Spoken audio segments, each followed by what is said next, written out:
Dear friends, आप देख रहे हैं 2020 का प्री बोर्ड एग्ज़ाम पेपर फसल बागवानी वाला उत्पादन वाला। और ये आपका जो क्वेश्चन पेपर है इसमें से कितने 2021 में रिपीट होंगे ये नहीं बता सकते हम, लेकिन हाँ इसमें इंपॉर्टेंट क्वेश्चंस हैं जो आपको पढ़ने चाहिए। आपका जो न्यू सिलेबस है उसमें से आपके जो चैप्टर्स हटा दिए गए हैं उनको छोड़ करके आप बाकी सारे क्वेश्चंस को ज़रूर तैयार करिए। हर क्वेश्चन आपके लिए इंपॉर्टेंट है। आपका बोर्ड जो है वो प्री बोर्ड एग्ज़ाम नहीं ले रहा है अभी तक, तो हमारे पास कोई न्यूज़ नहीं है। जैसे ही अगर लेता है तो हमें अच्छा लगेगा ताकि आपकी अच्छी तैयारी हो पाए। पहला क्वेश्चन है, निम्नलिखित में से एक खरपतवार नाशी है, कौन सा है, ये आपको बताना है। यहाँ चार ऑप्शन है। दूसरा जो क्वेश्चन है इसमें पूछा गया है, निम्न में से कौन कीट नहीं है। ठीक है, इसमें भी आपके चार ऑप्शंस दिए गए हैं। तीसरा क्वेश्चन जो है, निम्न में से रोग नहीं है, कौन सा रोग नहीं है, ये आपको बताना है। यहाँ पे भी चार ऑप्शंस आपके सामने हैं, यानी कि सारे एमसीक्यूज के क्वेश्चंस हैं।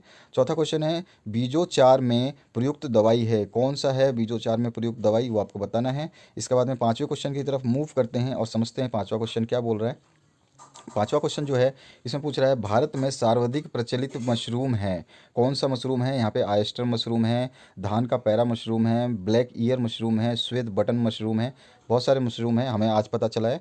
अच्छा, दूसरी बात, दूसरे क्वेश्चन की बात करूँ तो रिक्त स्थानों की पूर्ति करनी है। और साथ ही साथ आपको बता दूं कि इसी वीडियो के डिस्क्रिप्शन बॉक्स में आपके 12th क्लास की जो प्लेलिस्ट मिलेगी उसमें आपको 2018 से लेकर 2020 तक के सारे क्वेश्चन पेपर मिल जाएंगे। उनको पढ़ करके आप अच्छी तैयारी कर सकते हैं।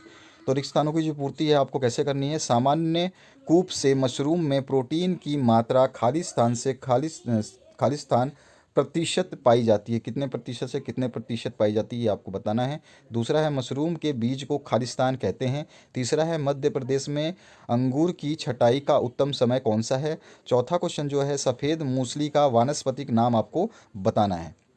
आगे चलते हैं, इसका पांचवा जो क्वेश्चन है वो देख लीजिए।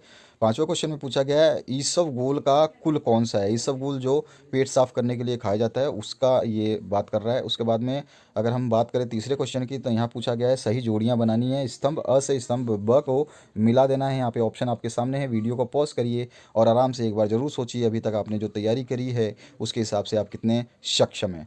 उसके बाद में हम आगे बात करते हैं नेक्स्ट क्वेश्चन की। तो यहाँ पे सत्य सत्य बताना है, तो क्वेश्चन देखते हैं सत्य सत्य का। सोडियम मेटाबाइट सल्फेट एक कीटनाशक है या नहीं।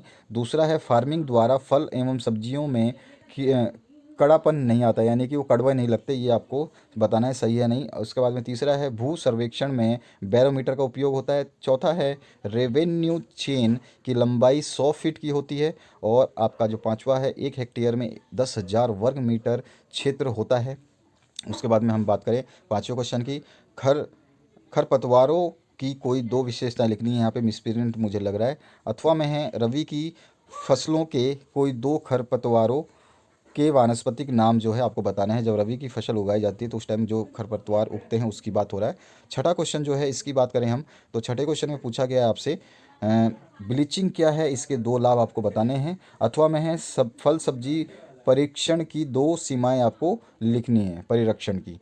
सातवां क्वेश्चन है, कृषि साख समितियों के कोई दो उद्देश्य लिखिए। अथवा में है, फसल बीमा योजना पर टिप्पणी आपको बतानी है। आठवां क्वेश्चन है, गोबर की खाद एवं कंपोस्ट खाद में अंतर आपको बताना है। अथवा में है, वर्मी कंपोस्ट का महत्व बताना है। ये क्वेश्चन दोनों जो क्वेश्चन है ये बहुत इंपॉर्टेंट है, कई बार पूछे गए हैं। मैंने जो भी क्वेश्चन अपलोड किए हैं जब भी मैं देखता हूँ तो हर हर पेपर का क्वेश्चन मुझे थोड़ा बहुत याद रहता है, तो मैं आपको बता देता हूँ कि हाँ ये कुछ इंपॉर्टेंट है। आठवां क्वेश्चन है, गोबर की खाद एवं कंपोस्ट खाद में अंतर स्पष्ट कीजिए। अथवा में है, वर्मी कंपोस्ट का महत्व समझाइए। नाइन्थ क्वेश्चन है, एकीकृत पोषक तत्व प्रबंधन प्रणाली का महत्व आपको बताना है। इसके बाद चलते हैं नाइन्थ क्वेश्चन के बाद में आपका जो इसका अथवा पोर्शन है उसको देख लेते हैं। तो अथवा में पूछा गया है, पौधों के लिए आवश्यक पोषक तत्वों के नाम आपको बताने हैं।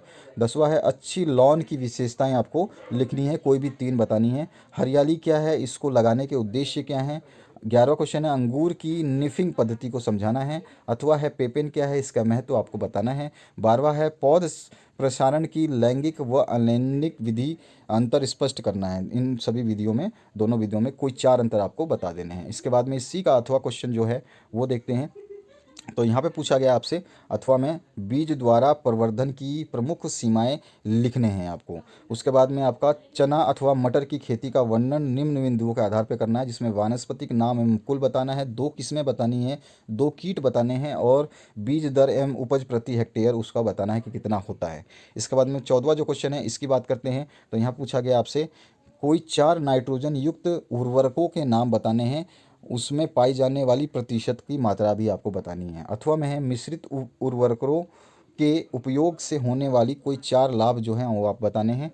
15 क्वेश्चन है जल निकास के 4 लाभ लिखिए। अथवा में है पृष्ठीय और भूतल जल निकास में अंतर आपको बताने हैं 4 कोई भी। 16 क्वेश्चन है आदर्श जेली की कोई 5 विशेषताएं लिखिए। अथवा में है जैम और जेली में कोई 5 अंतर आपको बताने हैं। जैम और जेली में 5 अंतर कई बार पूछा गया है। 17वां जो क्वेश्चन है इसमें पूछा गया है आम अथवा अमरूद की खेती का वर्णन आपको करना है, जिसमें वानस्पति के नाम और कुल का नाम बताना है और कोई 2 उन्नत किस्में आपको जो है बता देनी है। इसके बाद में इसमें और भी बताना है आपको, जो है आपका एक कीट और एक रोग उसका बताना है और प्रसरण की विधि बतानी है और उपज प्रति हेक्टेयर कितना होता है ये भी उसमें बताना है। 18वां क्वेश्चन है धान अथवा सोयाबीन की खेती दोनों में से कोई भी एक ही करना होता है, ठीक है। ये अथवा लिखा है तो यानी कि आपको एक ही करना है।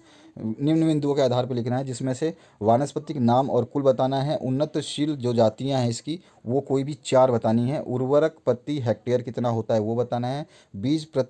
बीज दर प्रति हेक्टेयर कितनी रिक्वायरमेंट होती है ये बतानी है। उपज प्रति हेक्टेयर कितना होता है ये बताना है।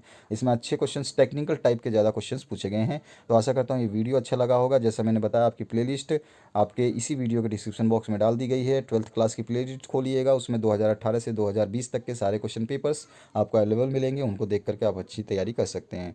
शेयर करना चाहें तो कर सकते हैं। Thank you very much for watching this video. दूसरों की मदद करते चलिए।